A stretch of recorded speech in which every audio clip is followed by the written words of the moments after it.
Bramborough back with some Grand Tactician Civil War in version 1.07. Got a Union campaign here, which is in March 1862. March 1st, 1862. And to be honest, time hasn't advanced very much for several episodes, and that's because Johnny Reb keeps hitting us with battle after battle after battle in Northern Virginia. And so I'm not going to go through and spend a lot of time on the situation in all the theaters, because it's been that situation for a while. Just real quick, Missouri Army is still building its supply depot in southwest Missouri at Springfield. Grant is still at Nashville. The Cumberland Corps is still besieging Fort Heiman, and that siege is in his favor. I think this is Cadwalader, yes, with the Kanawha Corps headed to London, Kentucky to build a supply depot to support a move through the Cumberland Gap toward Knoxville. McClellan, not doing anything. For now, I've got ideas on what McClellan can do once winter's over with, and winter is almost over with. And in Virginia, we have simply been rebuffing repeated Confederate offensives. And Farragut is under orders to come back down and bombard Fort Norfolk and hopefully capture Fort Norfolk on his own with the amphibious perk and see if that alone is enough to capture the city of Norfolk, Virginia. Speaking of which, just sitting here looking at it, notice that Norfolk is a city with a value here of 4, and Richmond is a value of 4. In other campaigns, they are often a value of 5. These numbers for the value of various cities on the map, they're not fixed. They can vary a little bit. In some cases, they can actually vary a lot. I remember a few campaigns ago, in an earlier version of the game, but I have seen Leavenworth, Kansas with a value of 10 before. So they can vary a lot, and I don't know exactly what goes into that, but perhaps the amount of trade is a factor. In any case, they can vary. So for once, I'm actually kind of hoping that we do not have a battle in this episode, for the simple reason that I'd kind of like to get time moving a little bit. There was a comment saying much the same thing, suggesting kind of need to get the time moving here, otherwise you're going to go on into 1864 and this series is going to be over 100 episodes long. And there is some truth to that, in the sense that we're not moving time very quickly, because time basically stops during a tactical battle. However, so there's a number of ways that I could do that. A, I could auto-resolve some of these battles. Well, we already learned our lesson with that. So I don't think I'm going to be doing that very often. Option 2, I could fight some of these battles off camera. And I am not yet at a point where I want to do that. Version 1.07 is, to the extent that the update had a theme at all, it was pretty much bringing in a lot of AI improvements, specifically to the tactical AI. And I think we've seen some of that in this campaign. At the very least, they're doing some things differently than they did before. And so I'm hesitant to fight any tactical battles and not record it. Option 3 is just to keep doing what I'm doing, and that's what I'm staying with for now. And that is largely because, but we are making progress, right? Every single one of these battles, right now the Confederacy is just banging its head against a brick wall right up here in Northern Virginia, and that is having an effect on them. Every one of these battles, they take a disproportionate share of casualties, and their national morale drops a little bit. If we look at the strategy tab, they're down to 73 national morale, which is still a pretty high number, right? They're not on the verge of breaking, but when one considers, they started at 100.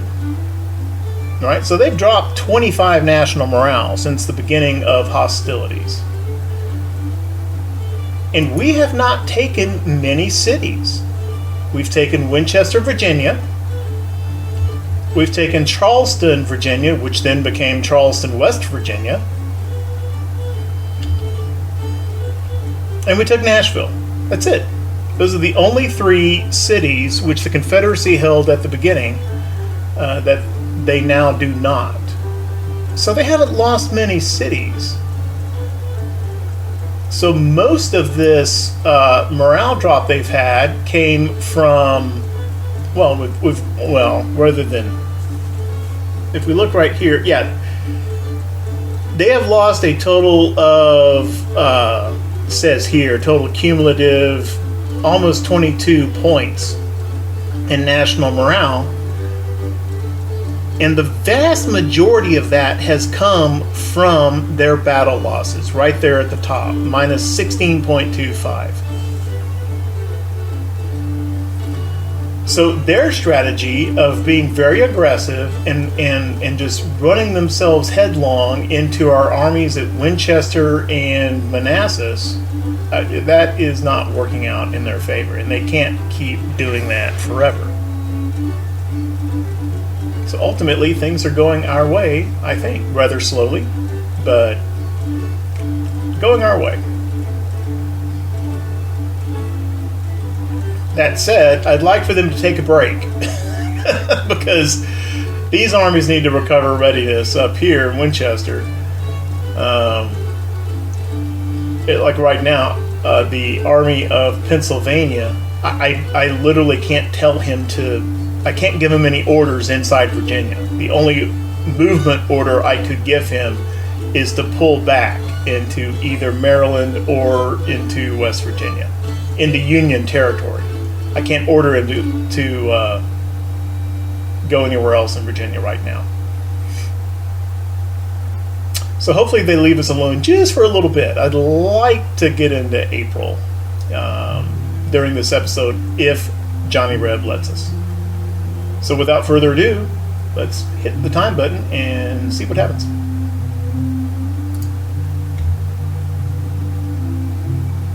And also, because time hasn't advanced, I don't have anything additional to say about things like policies and projects and finances, because it's the same as the episode before that and the episode before that.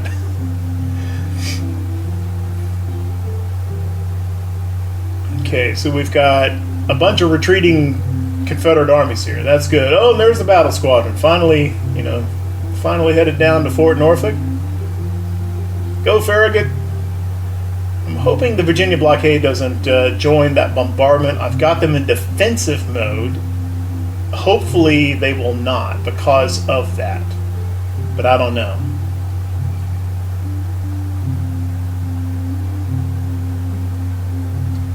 And apparently Farragut isn't quite close enough to it. Aha! There's Fort Heiman. Isaac Stevens finally making progress there on the Tennessee River. So let's go ahead and move him right on over to besiege Fort Henry. I think he may have to cross the river to do that. I don't know if he can besiege from across the crossing there. And I think also I need to get Farragut a little bit closer to Fort Norfolk.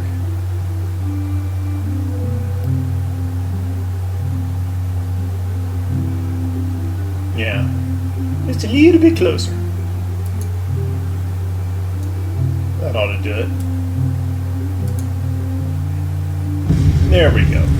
And what's different about this attempt compared to the last one is that we don't have the James River Squadron here to interfere like we had last time, which I don't think normally would have been a problem, except the James River Squadron had a damn ironclad in it.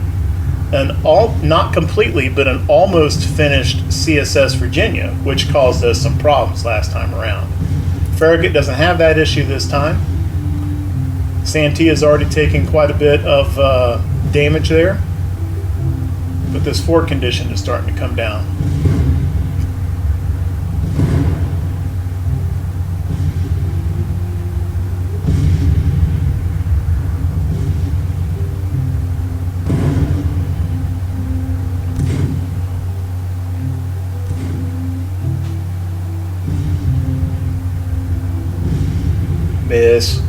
Miss. Oh, well, we want misses there. Those were fort shots.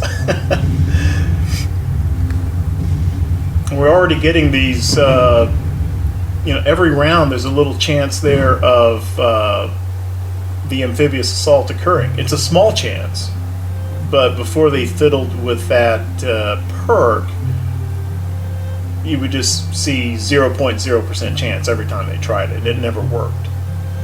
Okay, so the Confederacy has gone with recruitment bounties. And that is probably because when they first started researching that, they were still in their manpower crisis mode. But I think they're out of that now, so it'll be interesting to see what policy they go with next.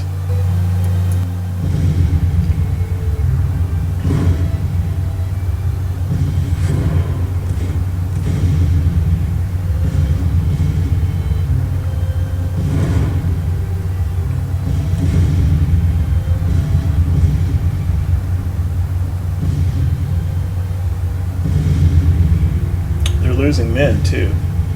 Santee may not make it out of this.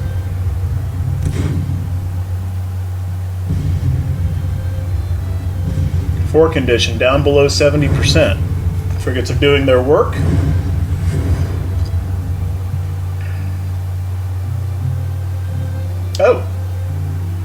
Oh, there we go. Fort was taken by Marine infantry and is surrendering to the fleet. That was quick. So we didn't have to, and the fort condition was in the high 60s, 68, 69, something like that, whenever the Marines took the fort. Interesting. Right. So now the question is, can the presence of Fort Norfolk capture Norfolk, Virginia?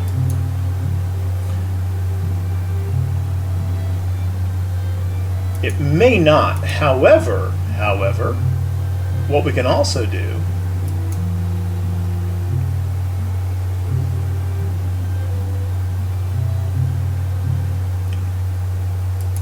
let's try something else. Do I have any infantry in the Eastern Department?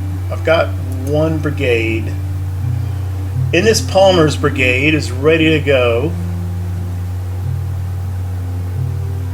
And rather than, I'm not naming the brigades but this guy's going to stay his own brigade, so he will be the 53rd Brigade of Pennsylvania troops. Let's get him some kind of weapon better than mixed. It may not be any better. We have just enough Springfields for these guys, just enough. Don't know if I really want him to have Springfields. I'm just going to give him Springfield muskets.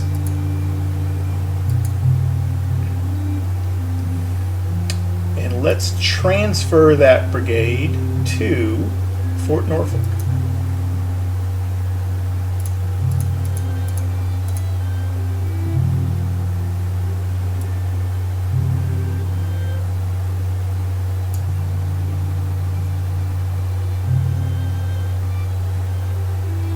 Take them 8 days to get there.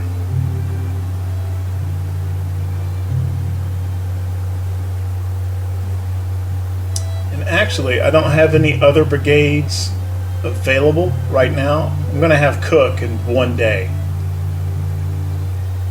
And I don't want to pull any more out of the Eastern Department than that. I'm just going to go ahead and I'm going to recruit another brigade.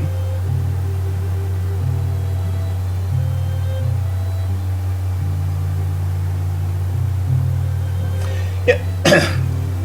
Kentucky is pretty much staying steady at 66 in this range. They're not dropping support, and I think that range is okay for things like fort garrisons and things of that nature.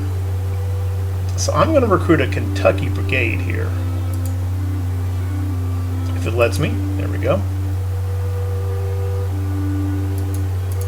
And I like recruiting medium-sized brigades.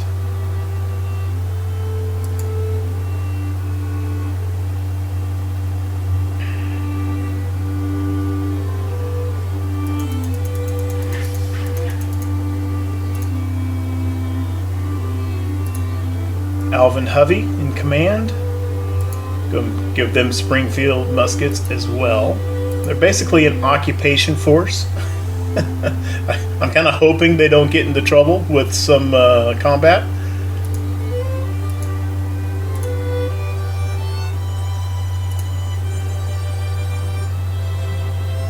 Yeah, and we have a political officer in command here. That's good. He's actually pretty good. I wouldn't mind seeing him in a field army, to be honest. But we'll leave him in command here, and this is going to be the 54th Brigade.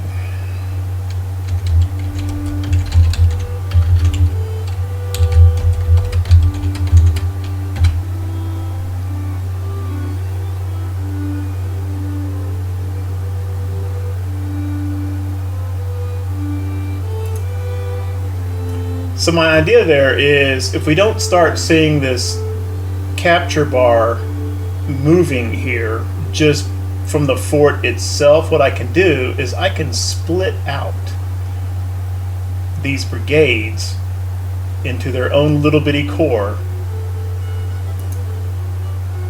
and that should do it. And they should be there relatively soon.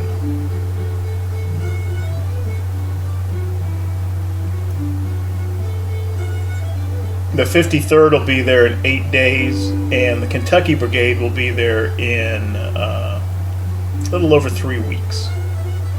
That's fine. Meanwhile, Fort Norfolk garrison itself gives us an opportunity to find another command for a political officer. Probably one a little bit better than Fitz Long here, who I think is just a randomly generated non-historical character. So let's see if we can find a political hack. How about Edward Baker? Or McNeil? Who aren't bad. I'm kind of looking for someone that, yeah, I think Simon Griffin is our guy. Well, we don't need state support in New Hampshire, I think.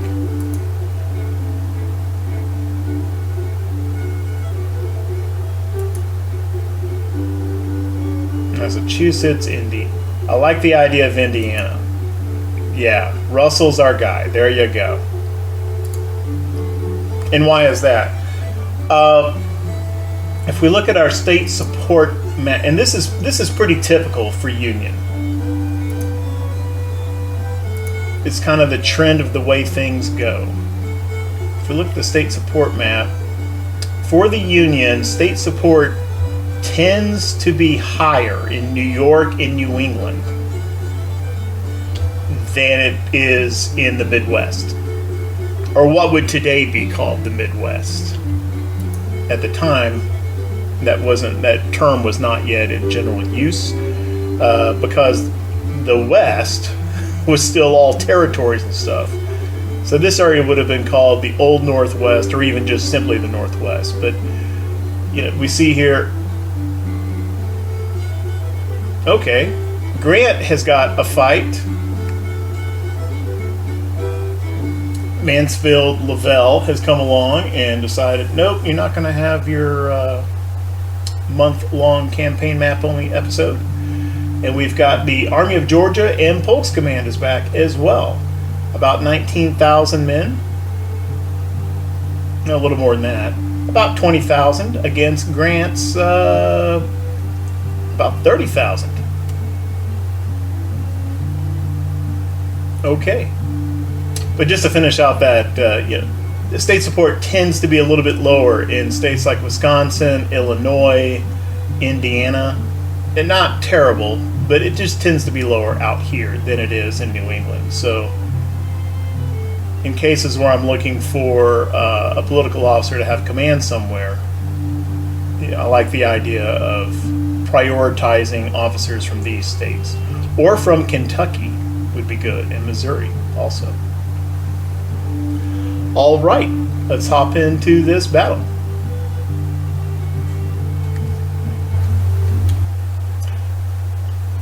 We're on the Murfreesboro map. We have a defensive situation. You can see our deployment zone. The objective is just inside our deployment zone. Can't fully deploy the entire Army of the Ohio in their defensive positions. The Confederate infantry point, or entry point, is down here in Salem. So they're going to come up, I would guess, most likely via the Salem Turnpike, cross here and come at the objective this way. Or possibly they could come this way and then along the Franklin Road and try to cross here. Some possibility they could go up here to the Wilkinson Turnpike and come down this way. Don't know.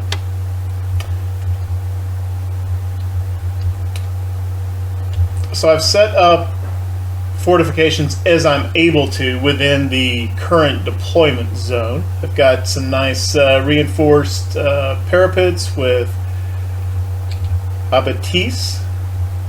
I had long thought that the S in abatis was silent, but apparently it is not. And so I've got 4th Division under John McDowell holding this line here. 2nd and 3rd Division will march up over this way and extend the defensive line right along in here. First, and also the artillery as well. The RD Division will come up, I'm guessing probably to this position. They don't have far to go. I couldn't deploy them over here with our deployment zone boundary. And 1st Division under Hamilton is just kind of hanging back here as a reserve. Maybe he'll need to come over here, or maybe he'll need to come over here, depending on how this battle goes. I think it's more likely the rebels are going to come this way. I do have a situation here where some of the replacement cav units that are intended to fold into our existing cav have shown up. I just hadn't combined them yet. And so we've got a couple of little bit larger cavalry units here, but I do not intend for these guys to get heavily engaged, because they are intended to fold into, like 4th Cav will probably become part of this Illinois Cav brigade. So they've got mixed Cav weapons, and it's their first combat. I've just got them over here in the woods just in case something is needed over here by this fort. But my hope, my expectation, in fact, is that they're not really going to be needed. This brigade is here under Davis's divisional command, because he's going to cross here and then go out here and start scouting for the Rebs. And same here with this cav right here. I'm going to come out here and come out this way to have a look and see where the secessionists are coming from. We also have our independent cav force, the West Scouting Force, and they are projected to arrive here. in about 3 hours. How do I know that? In the order of battle. If I look at the West Scouting Force, the mouse over tooltip will say, scheduled approximately 3 hours, expected to arrive from Manchester. And I've got the same situation here. Here's some cavalry units which were supposed to fold into these units, and I haven't done that yet either. And this, you got to scroll into the 3D view to see it. This is the Manchester entry point.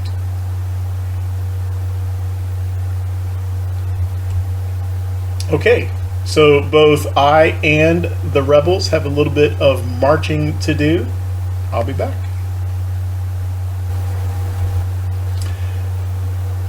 Lavelle's rebs have been spotted, and they are coming this route here, the Salem Turnpike, toward this end of our line, right into town. I've put a few skirms out. I'm going to put them along this railroad here. And I've already... Grant is telling Hamilton's 1st Division to come over this way.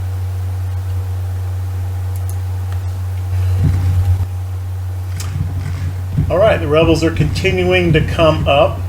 They've begun engaging our skirmisher line here along the railroad, and our skirms are going to get pushed back. I'm bringing the 1st Division over further.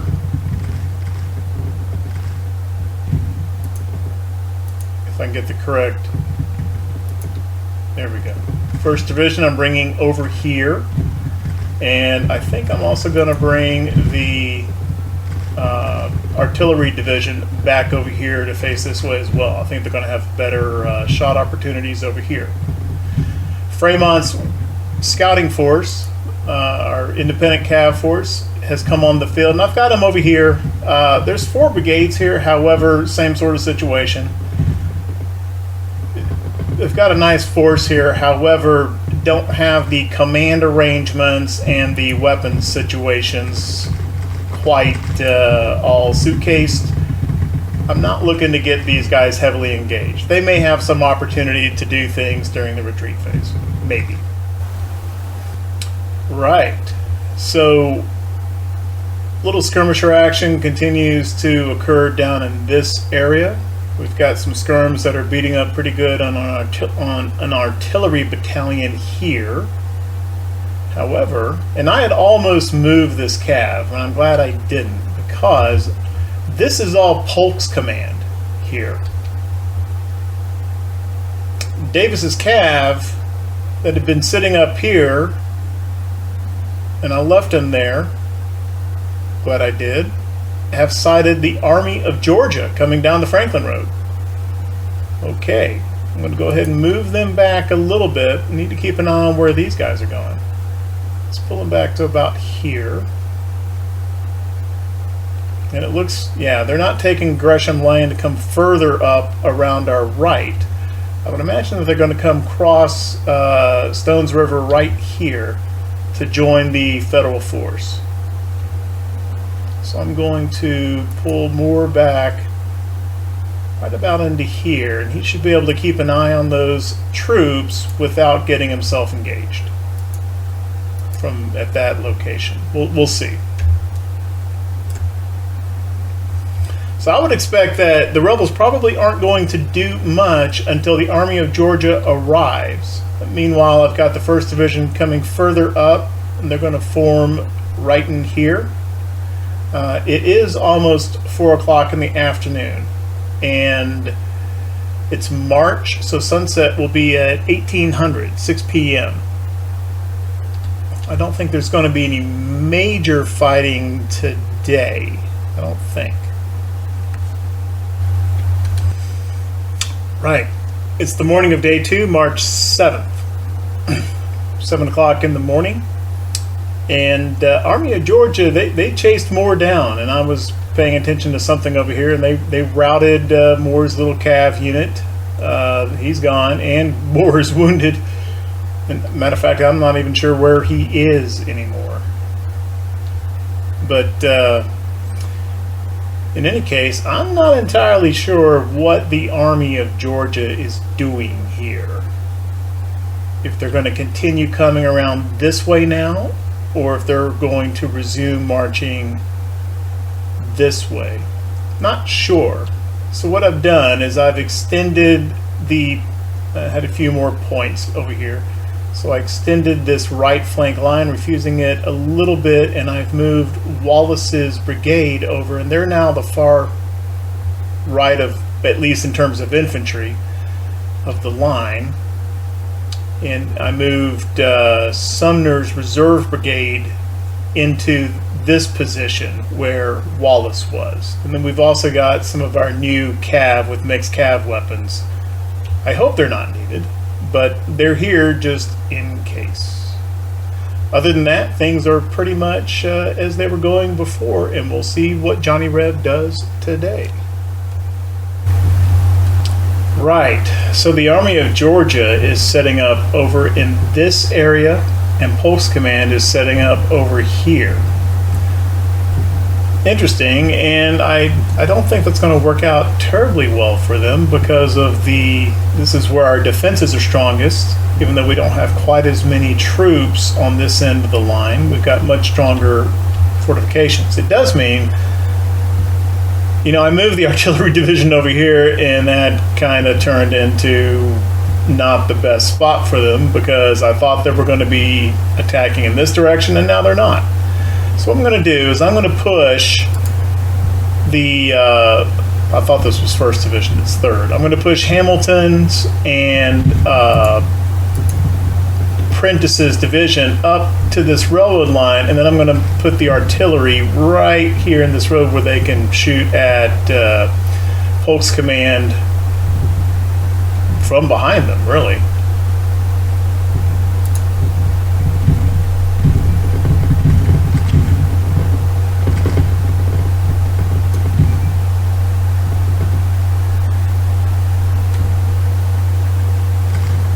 Well, I need to detach their artillery first. I don't want that artillery battalion moving up there.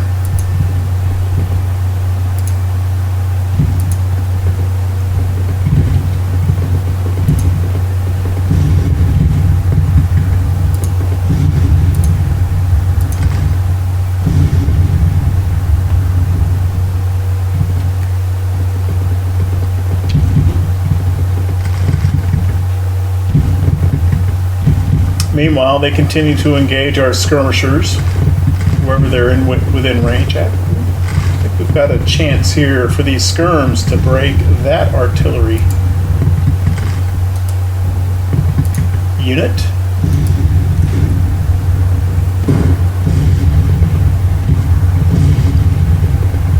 I'm going to be moving brigades up on this line soon anyway.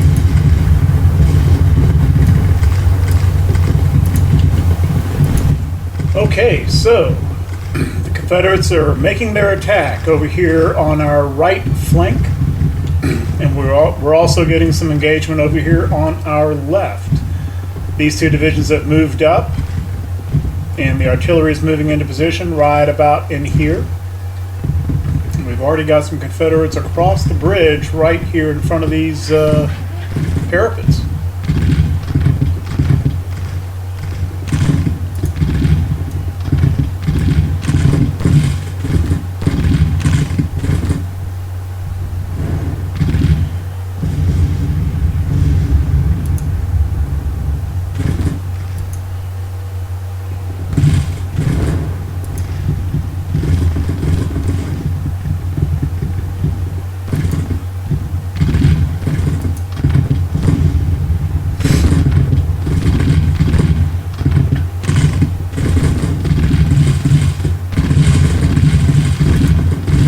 '50th Brigade under Darius Couch. It's got 3 infantry brigades, right? Well, 2 infantry brigades right in front of them.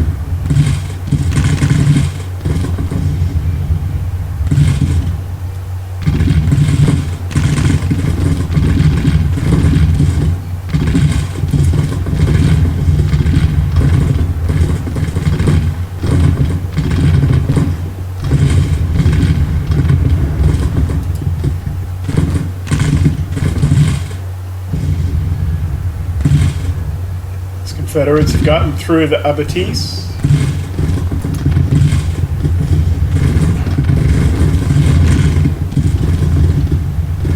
This cab is being driven back across the river here.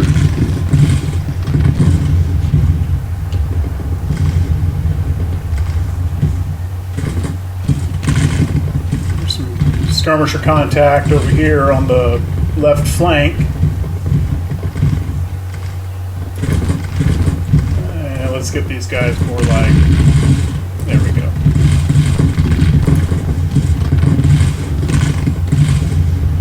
Artillery's getting into position.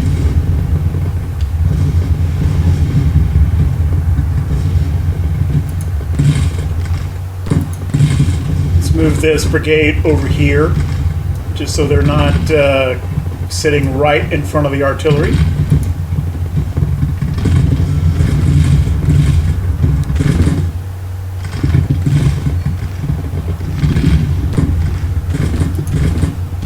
Like Couch is doing fine over here.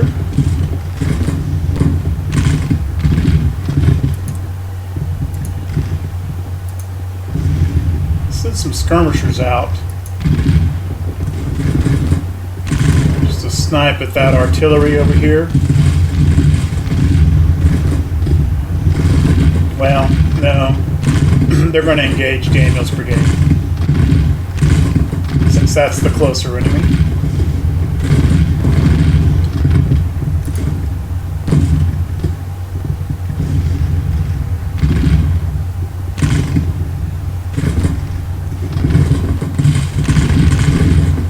Brigade is getting some cover from our own abattis.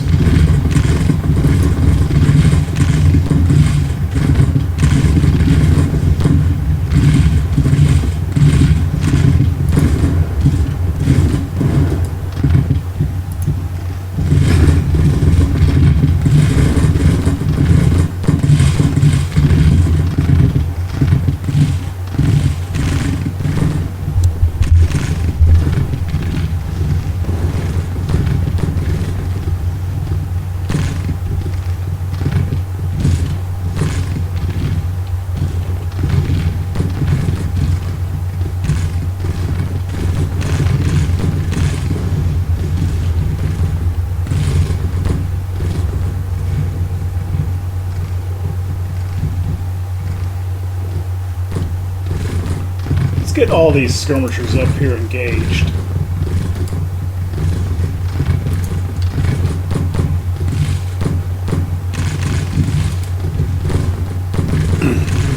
This brigade here has actually been engaged quite a bit against our skirmisher line. They've taken about 50% casualties. I think a little bit more skirmisher fire will be enough to break Pike.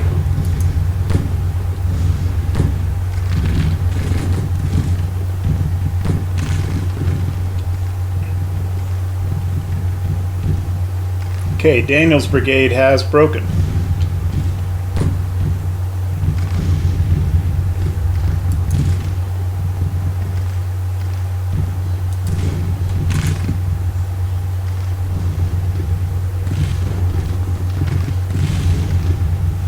Let's drive those skirmishers back there.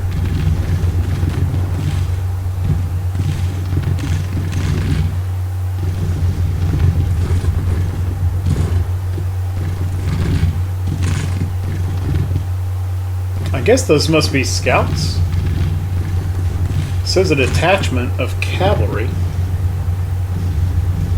Scouts typically don't move away from a parent brigade that isn't moving, though. That's kind of interesting.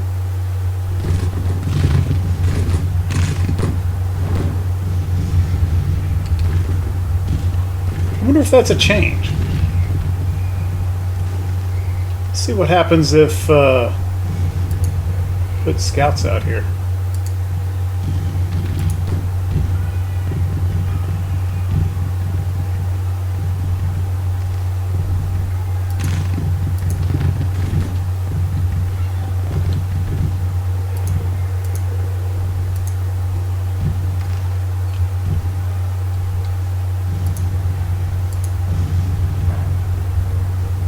Well, apparently nothing.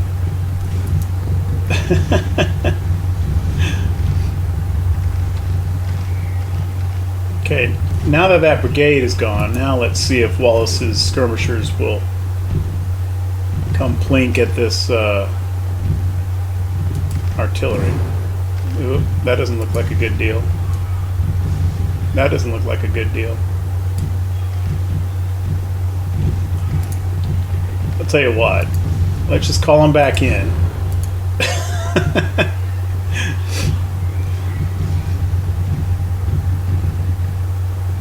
And then let's rotate Wallace's brigade back into the parapets, and that'll also get him facing a better direction for those skirms to come out.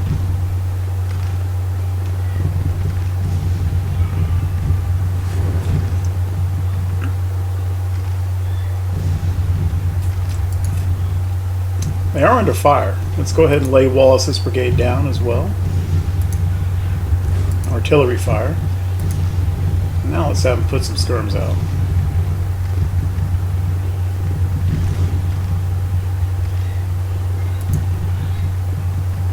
There. They go right to that position. I'm sure they'll start firing on the artillery of their own accord.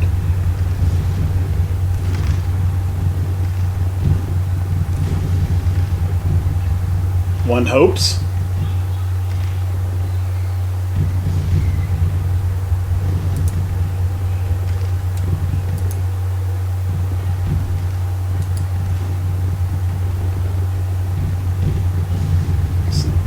I'm going to fire at this one since he's already wavering.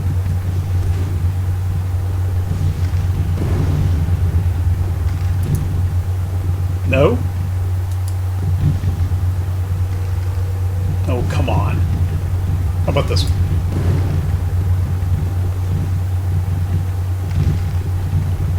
Now let's see what else is going on. Got those skirms there wavering. Anything going on over here? Not really. Crutchfield has withdrawn.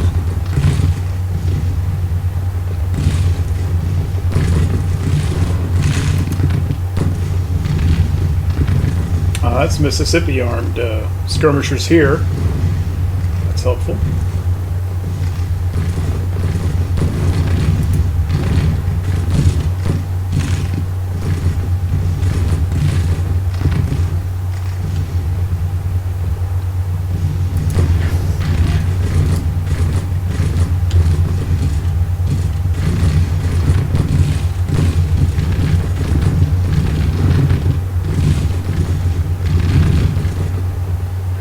Yeah, they're firing at this infantry instead. Well, they're firing at the artillery too.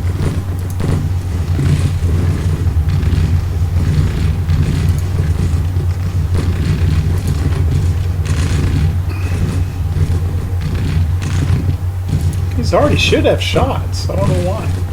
Why not? I mean, these guys do. It's hard to see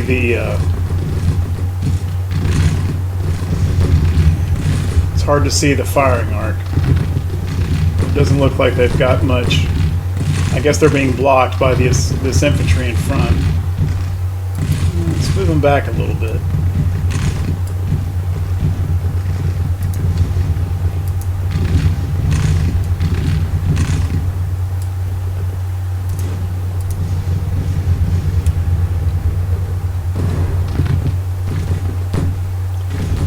Okay, that brigade has been routed. Now we've got exposed artillery here to skirmisher fire from Mississippi rifles. That can't be a good thing for them. Anything else happening over here on the right flank? No, not really. Ah, that artillery has been routed. Well, as the skirms start working on Coulthard's battalion.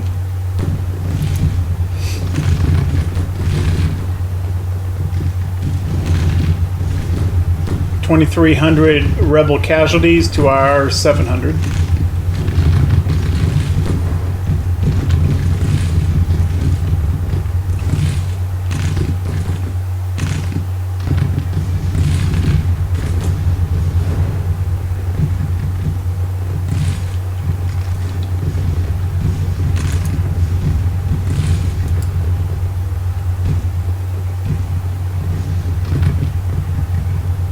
McPherson's skirm moving up to...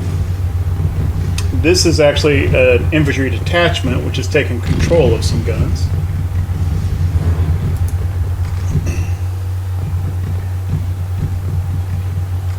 I kind of got in trouble with this before. Okay, these guys have moved back. Are they? No.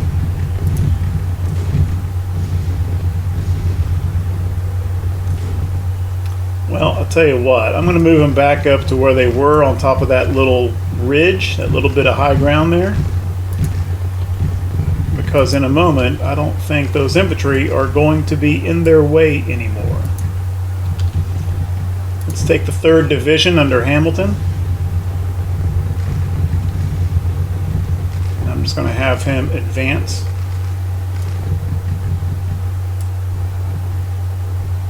Well,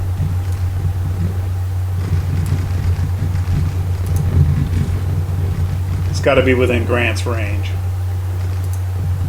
Let's move Grant over this way a little bit.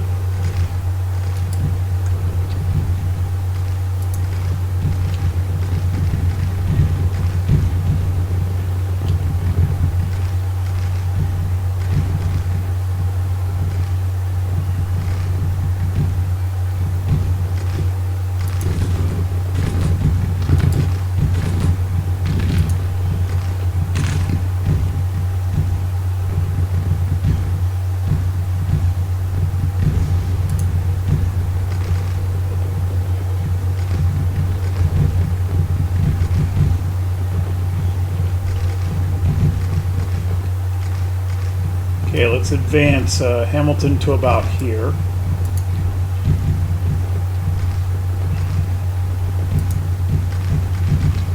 Prentice, advance to here.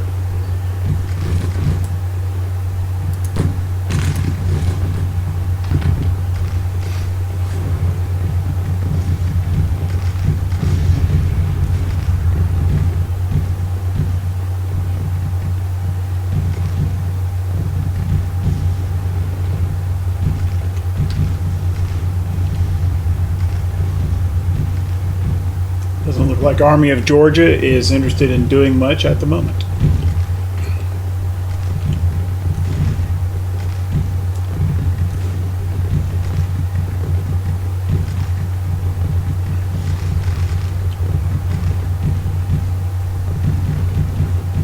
Oh, here comes Pike again.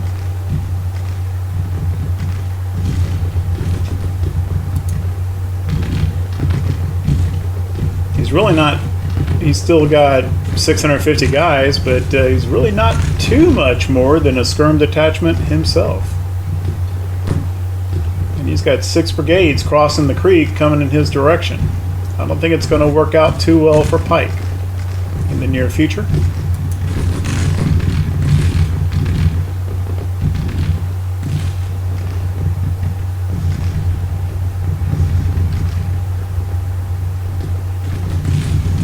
Skirms are still holding in the center here. Somebody's out of ammo. That's McPherson's skirmishers. It's understandable. Pull them on back in.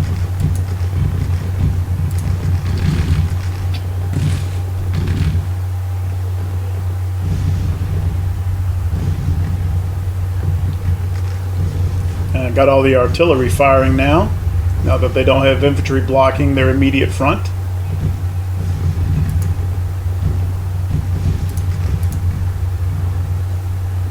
Looks like they're all firing at Pike there.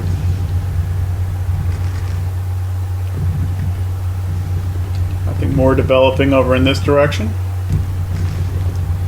I think we're going to send 2 divisions right across here to hit Polk's command, and that should be enough to resolve this battle.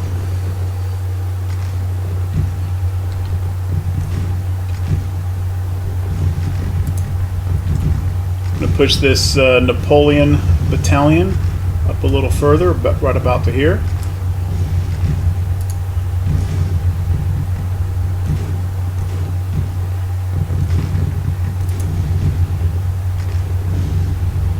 Those Those howitzers are finding targets right where they are. That's fine.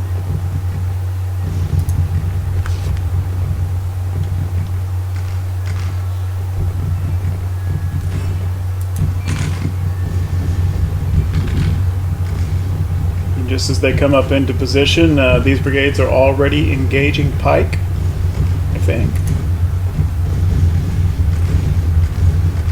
Somehow these guys are shown as in a building. That doesn't make much sense.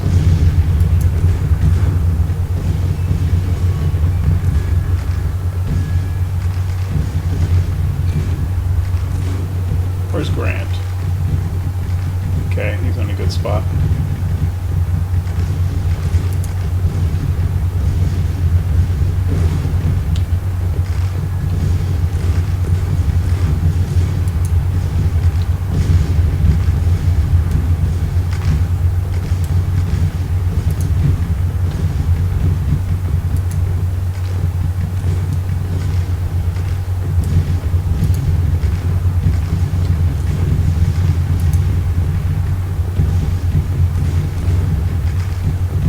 Sherman low. I think that's Sherman's skirmishers over here.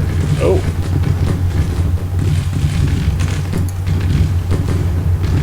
That's Thomas Sherman, by the way, not William T. Sherman. Let's bring him in for ammo. Especially since their immediate opponent is also in cover.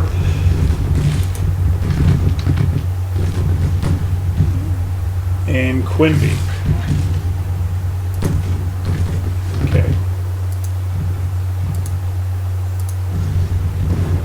And Quimby's guys might break on their way back in.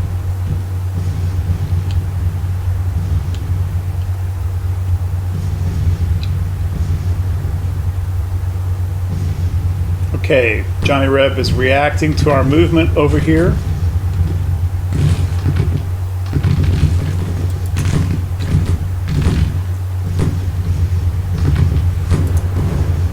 Feel free to shoot, Skylar.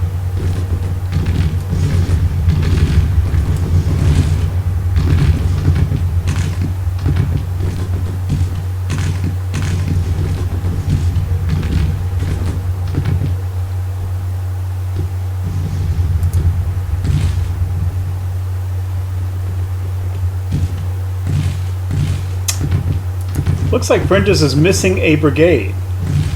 Where's the brigade that's supposed to be here? Like, I don't see him.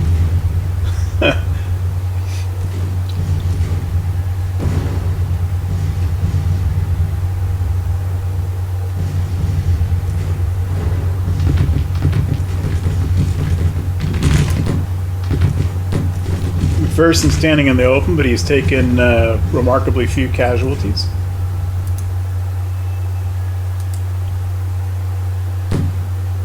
What? Oh, these dudes still have Springfield muskets. Yeah, one slipped through. I got to remember to fix that after this battle.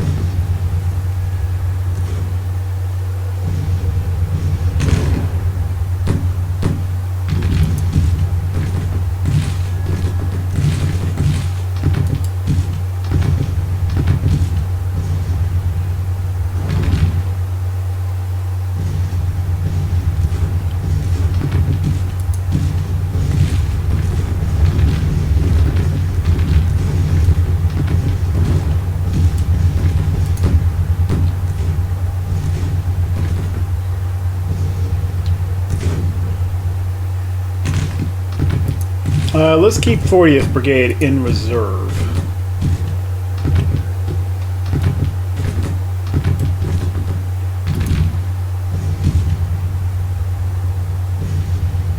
Really, it's mainly artillery to our front here.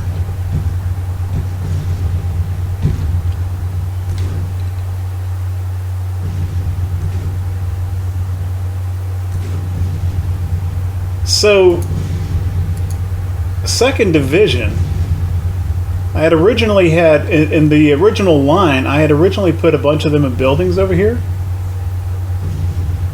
It looks like they didn't come out. Even though they've received orders to move. What is this now? Jenkins is coming in here. making a flanking attack because I left a gap here in the line.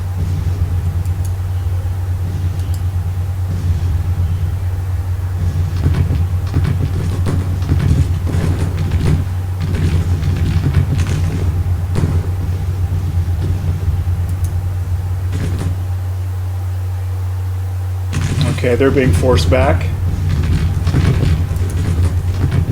Prince has taken a few casualties, but I think he's going to be okay. After having delivered some canister into Jenkins' face, that didn't work out so well.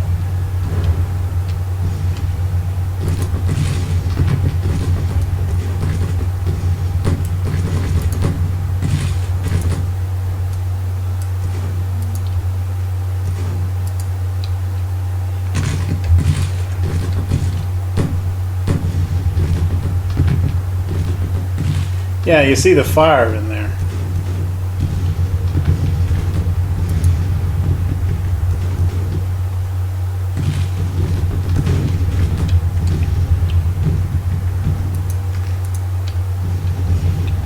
Except I don't know what they're firing at now. There's no rebels around.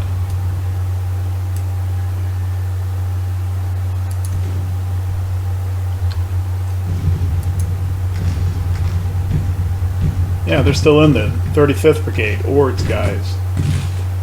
Maybe I need to give them a specific brigade order to come out of there.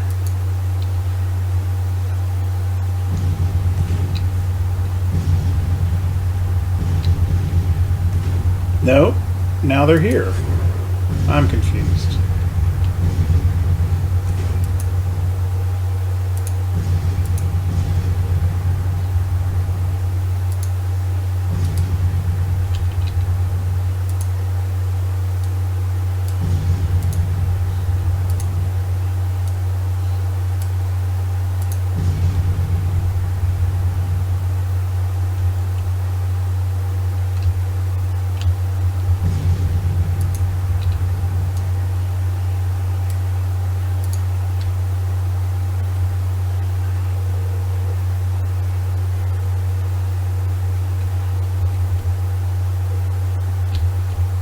I think they're in withdrawal mode now, even though we haven't formally reached the retreat mode.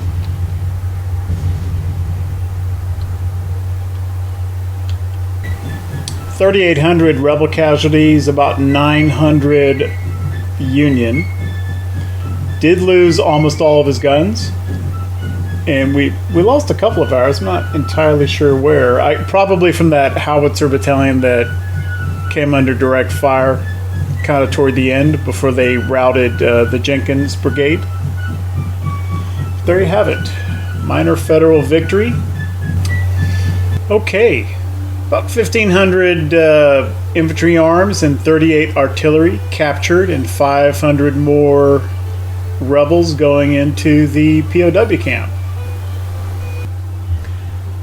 Okay, well, I had given Stevens' Cumberland Corps orders to cross the river and begin besieging Fort Henry. However, I just noticed there's not one, there's two Confederate armies here. The Western Army is fairly small at 5,500, but even that would be problematic in a siege situation. But there's also the Army of Mississippi. There's 17,000 guys here. So there's 23,000 Confederate troops right here, compared to Stevens has got 9,000. So I've sent him a stop order, hopefully it gets there, before he crosses the river and besieges Fort Henry, because that's not a winning situation for him. Seems like Grant's army is going to have to get involved there, but there's another problem with that. Our little gunboat has moved close enough to get sight of the Army of Tennessee again. This army has grown to 23,000 on station, and another few thousand coming, projected to get as large as 29,000. So I think I'm going to leave Grant where he is in terms of his position and also his troops. I was going to transfer that 4th Division over to the Cumberland Corps. I'm not going to do that. So what does that mean? Well, it looks like some of our other smaller corps here need to get involved. I'm going to leave Cadwallader doing what he was doing, coming down this way toward Knoxville. But let's get McClellan. Not McClellan. McClellan. Let's get him on the river and move him over to Louisville.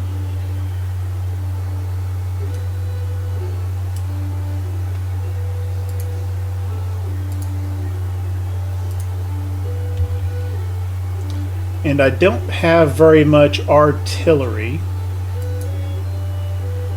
but I've got some more infantry at Western Department.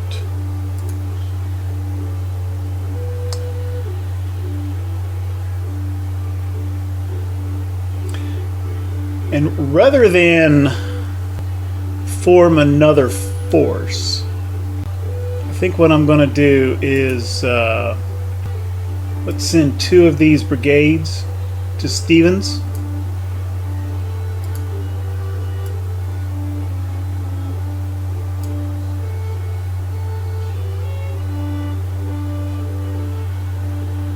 And then once McClellan gets over here, I'll send the other 2 brigades to McClellan.